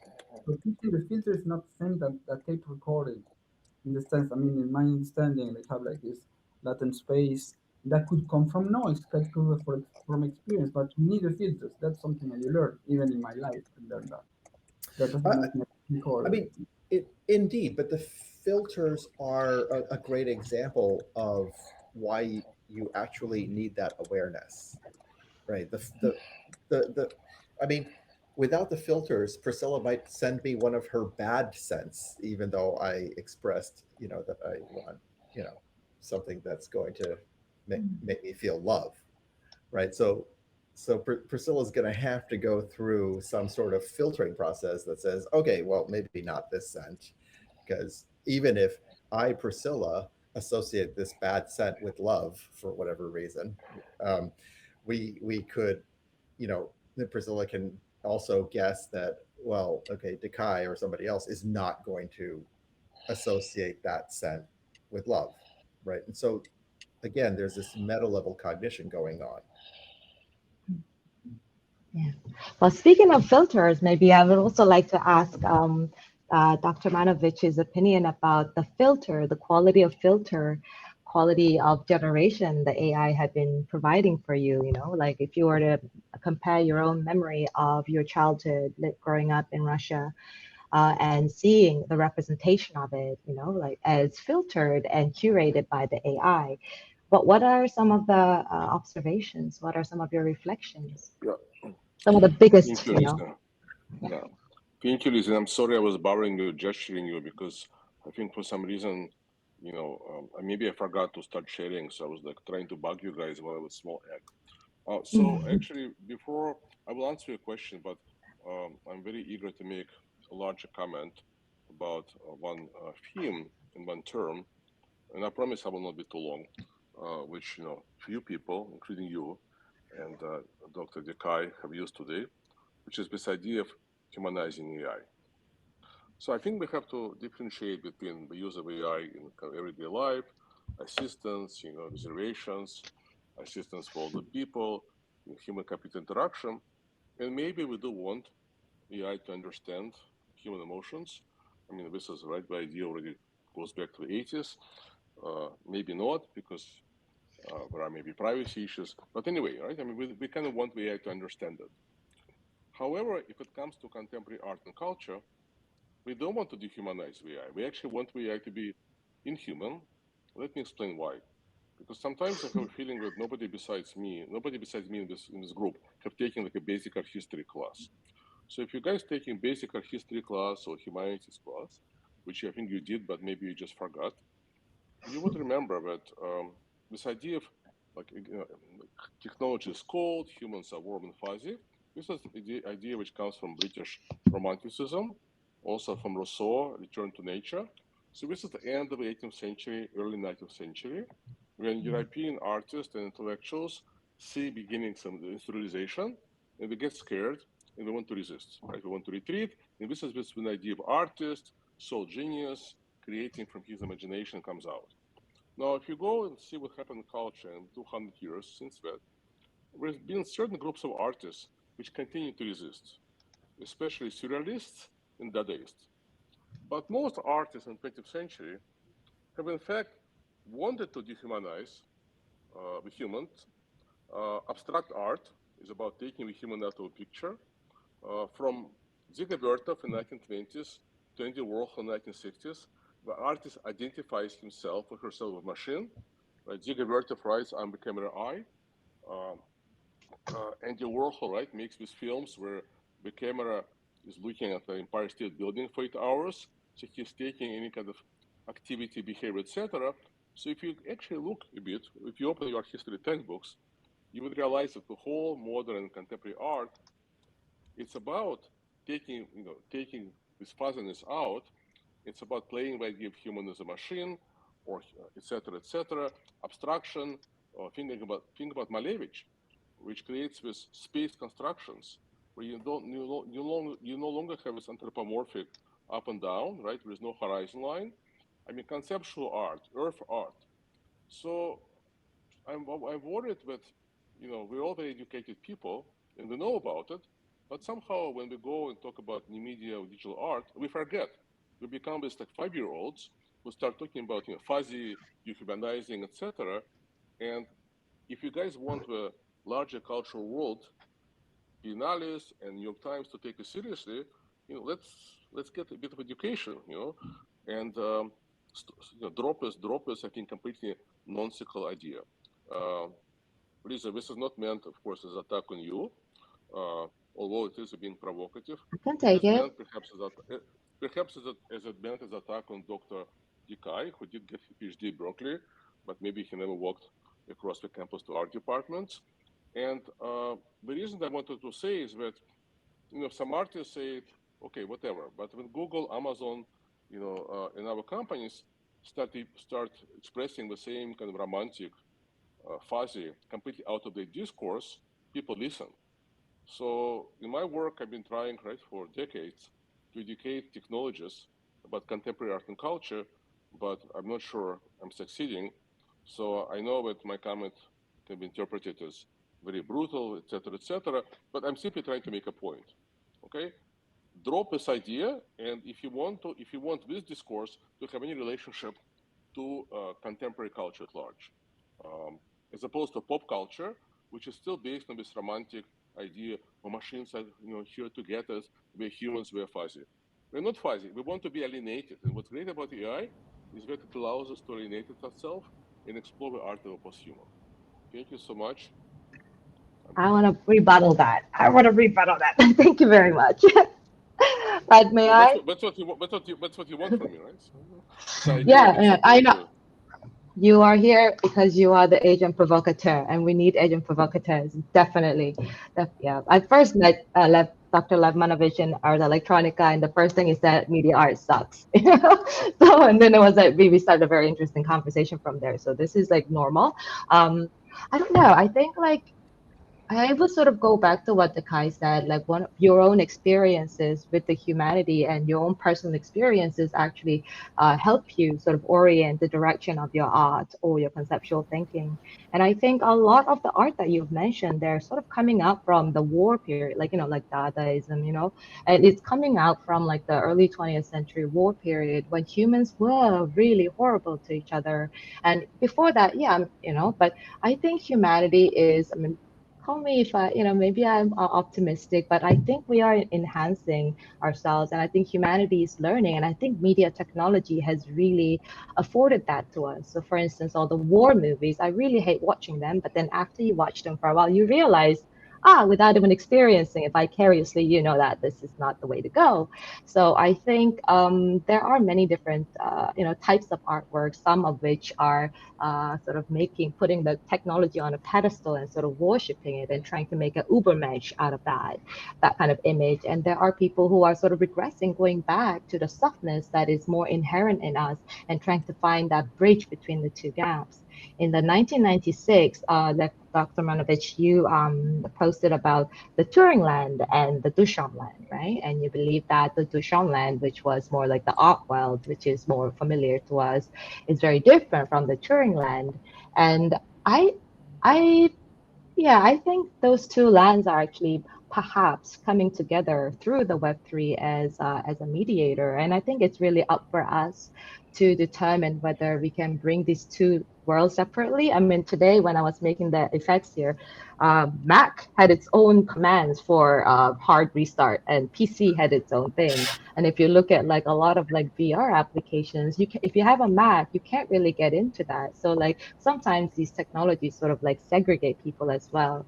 But I think as artists living in this day and age, in the face of Web3, I think it's time for us to try to mend that bridge in various ways. And I don't know, maybe I haven't lived through the difficult times of the early 20th century or like I haven't been through that personally. I know my grandparents went through 2 wars, right? But so I don't know, maybe I don't know if anyone else wants to jump in. Like, I guess Dr. Manovich painted a very stark picture of art in a way. And I sort of made a very rosy picture of that. Like, so want to jump in between and sort of I mean, I would love just to say, that. My picture is not a rosy picture. It's my official picture. Mine is rosy in all the museums, right? Yours is avant-garde picture. But Melentie, please go ahead. I'm just expressing official point of view, my official history about, But anyway, go ahead. It was me. It was Takai. Thank you very much for your contribution. I was telling Lisa earlier that it would be great if people would be really provocative. So I think that there's actually a vast difference between an artist, a human artist, who is very much human and subject to all of the unconscious cognitive biases of humans and everything else, to be interested in slightly dehumanizing ourselves. I mean, we are so far away from being able to dehumanize ourselves because 99% of it is all unconscious. And so like any little effort to dehumanize is barely scraping the tip of the iceberg. But that's completely coming from the opposite direction of, building AI models. And today's AI models are so far away from the awareness that we have as humans that like even doing a little bit of what I was talking about, humanizing AI a little bit, is still nowhere close to an artist who's, quote, dehumanized art a little bit. So I think we're really talking about opposite ends of the spectrum here. And, sort of just one additional sort of concern, as somebody who spent 35 years now developing new AI approaches, who has seen what that has done to human society. So inventing Google Translate type systems was something that I did to try to get people from different backgrounds, different cultures, different subcultures to understand each other better and to reduce the kinds of polarization and stress that we see, that led to the world wars that Lisa was just alluding to. And then to see what AI is actually doing to society today, powering social media and recommendation engines and search engines and so forth, immensely polarizing the population, creating divisive silos and echo chambers and so forth. That's unsustainable for civilization. If we keep going this way, I mean, before World War II, humanity had not even invented, the atomic bomb, much less the destructive power that we have today. And if we don't develop AIs that are a little bit more aware, if we don't develop AIs that are a bit more mindful of what they're actually doing to the humans that consume what the AIs are spitting out, this is an existential threat. This is not only art. So we can talk about the, artistic merit, but we also need to be aware that AI is creating serious social damage that may not be survivable. And for that, we do need to humanize AI more. It needs to be much more empathetic to what is going on. So finally, if we really wanted to build an AI that was capable of consciously creating a little bit of dehumanized art, that would be actually an interesting challenge. That is different from having a very unhuman AI that is not producing something, that relates to humans. So sorry, those were the 3 points that I had to your provocation. Thank you very much. Very interesting provocation. Maybe I can respond very briefly. I actually agree with you 1000%. And if you know something about my work, I spent 30 years promoting the internet, promoting technology, and always telling people, okay, you guys live in America, you're obsessed about advertising, but for people in Russia, China, and around the world, when we ask people, when we ask people in Russia, like the spring, what are you guys most afraid of? Are you afraid that Putin will close borders? We said, no, the most thing which we're afraid of, it will take away internet and Facebook. So I call them technologies of freedom. And I agree with you 100%. All I wanted to say, and thank you for not hating me immediately. I sometimes do it to people, but only for the sake of discussion.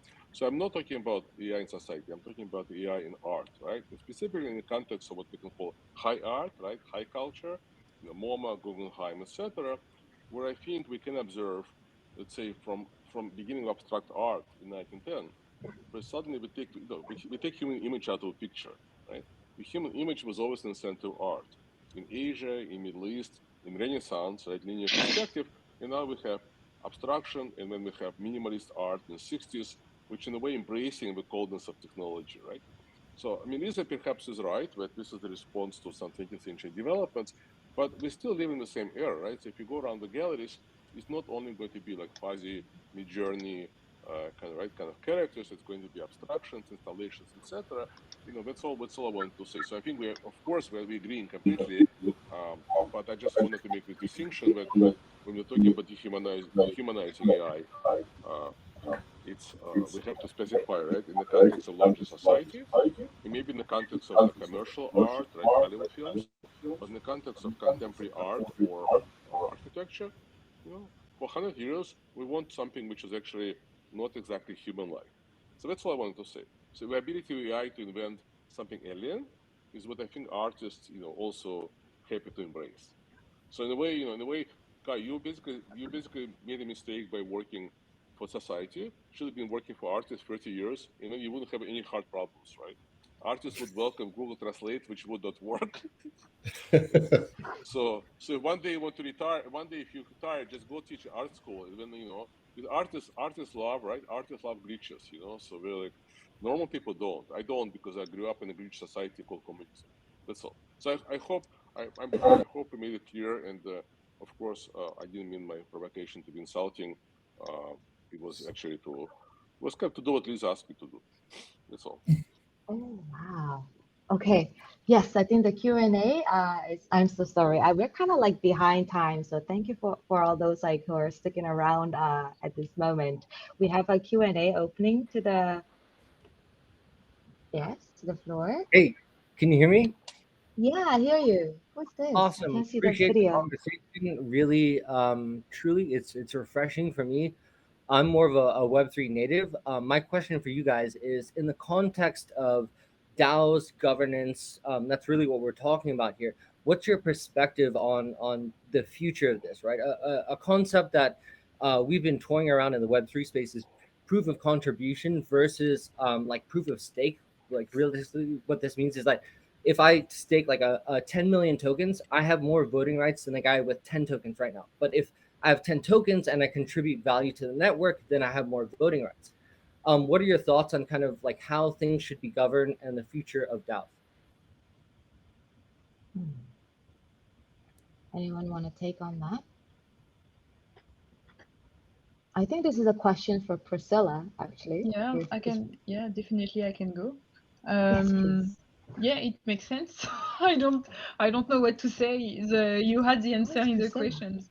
It actually makes sense that if you have more token, to have more right to vote as part of the DAO, and it also makes sense that if you contribute to the community, that you're given more voting rights.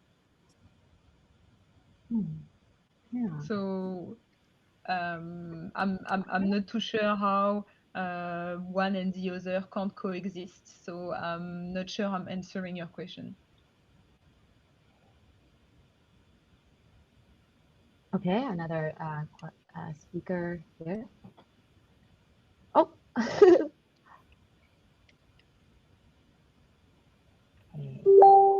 Oh, we heard some beep. Great.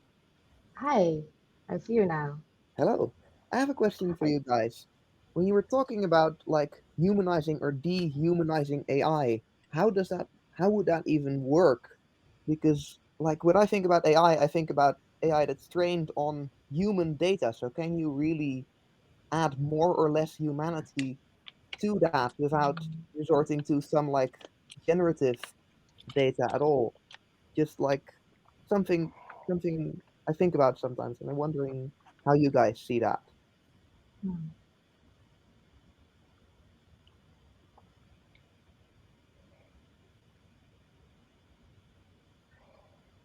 Well, I guess that's a question for Dekai, but actually we are kind of running. Okay, let me, I mean, I could give it a go, but I think we're running like, okay, let's have 2 more questions and then we can, some of us who wants to stick around can stick around and have individual conversation after maybe 1 more question. After I will answer this question. And then after that, we can, you know, those who need to go, like I know Lev has a new lecture coming up right now. And I know Dekai just traveled to New York. So, you know what, you know, so we'll see. So it's already past 10:13. So we answer this question and maybe 1 more question, and then we can either stick around here and have a smaller conversation with our guests, valued guests, esteemed guests that are here, or you can, yeah, knock off. It's like 10:13. Anyway, so yeah, humanizing an AI.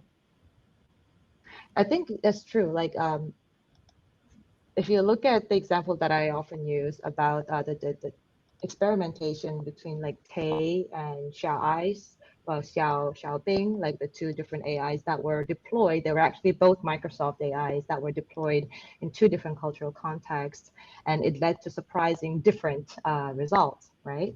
So AIs deployed in our social network has been a very, you know, enlightening mirror, and it actually shows us a lot of interesting insights that we wouldn't have really like, you know, delineated otherwise.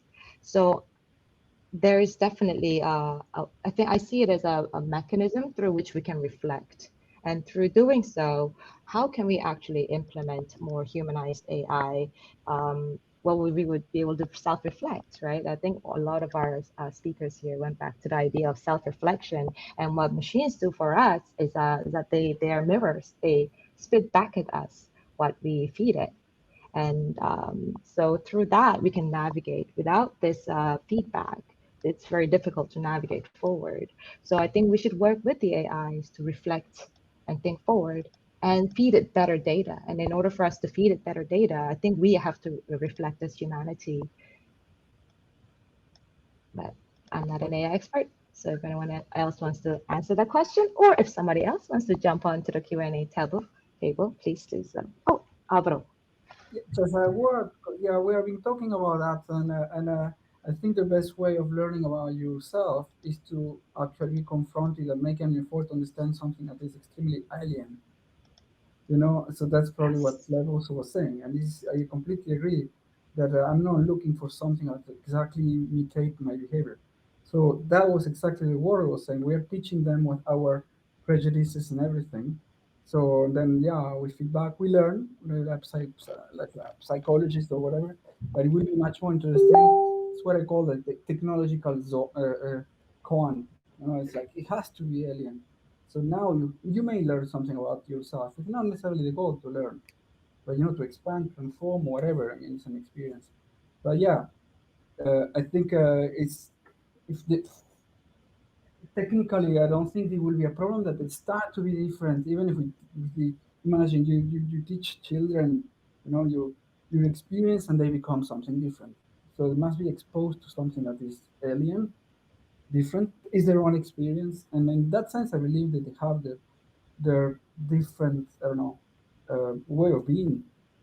Maybe they're not enough complex today, which certain as someone was saying, yeah, it's true. Many people are not enough complex today. So yeah, Reminds me something that Roger Penrose was once describing in this The Emperor's New Mind. He was explaining that in fact, you know, machines will never be able to have consciousness because they're incapable of understanding that some things are truths, even if they are not provable. You know, and then there was some criticism, and someone say like, no, it's not humanity. It's maybe 2-3 people who understand that truth. And I think we always put in the same bag, like, oh yeah, humans are something. Humans are all different experiences, and we are, in this sense, probably similar to this machine that made we learn. Yeah, comment there. Yeah, humans have so much to learn as we move on forward. And yeah.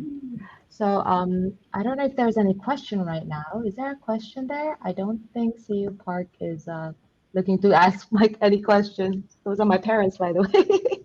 Hi, I'm Mappa. Okay, so how about this? Why don't we all say goodnight to, well, we say goodnight, but we can stay here as long as we want to, because this space is not a physical space. So it's on for like the next how many months, right? Like a year. So I guess if Angel could come up and thank everybody, then we can sort of wrap up the official part of the panel, and then the party continues as individual conversations. So we're all gonna become small eggs after this, and maybe we can stick around as big eggs until Angel, you know, when we say goodbye. And after that, we can all become small eggs and go around mingling with other people. I think if we have like 15, 20 people in one space, it's a bit jerky, but I think if it's a smaller group conversation, I think that'll be fun. So please stick around if you can. Yes, thank you, Lisa, and thank you all the speakers, Melentie, Dekai, Priscilla, Alfaro, and Lev, for the amazing sharing. Also, thank you everyone for joining this experience, because it is a very, in some ways, it's a very experimental experience for us in collaboration with the Sun Gallery, and I think it's amazing.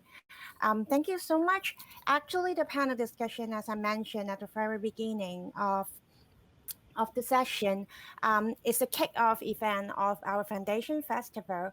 Following up, we will launch a research project pairing up 3 artists and 3 artist units and 3 laboratories in Hong Kong to conduct a 4-month research process, which will we will encourage them to experiment, and also by the end of the research, we will hope that that research will lead to a commission work which will be shown in March next year.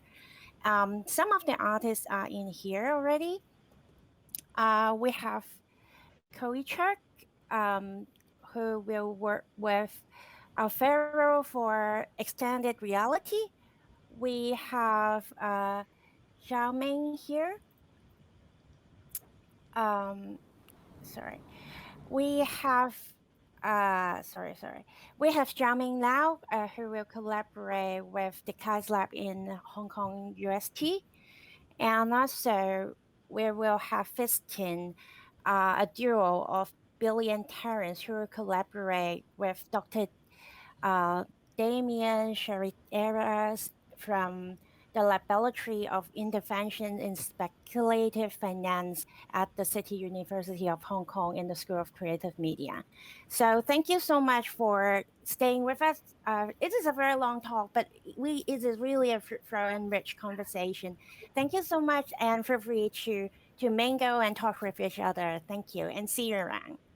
Thank you, everybody. Now we're going to start the chatting session. Thank you so much for all the speakers for being here. It's like, you know, going all the way from Australia all the way to New York. I mean, this is a huge stretch of, you know, the world we're covering here. So, all right, so let's become small eggs now and mingle around. Thank you so much, everyone, for staying around even until late. Yes, at the end, I would like to give a big thank you to Distinct Gallery. Thank you, Lena and Constant. It is amazing. It's a really amazing experience having our foundation start and conduct it with you. Thank you. Yeah, we'll also have the exhibition here as well. So we will do an even better one. You know, without the mistakes, you never really learn. So I think this is all very good research material and interesting performance that we've done today. Okay, let's become small eggs. Thank you very much, everyone.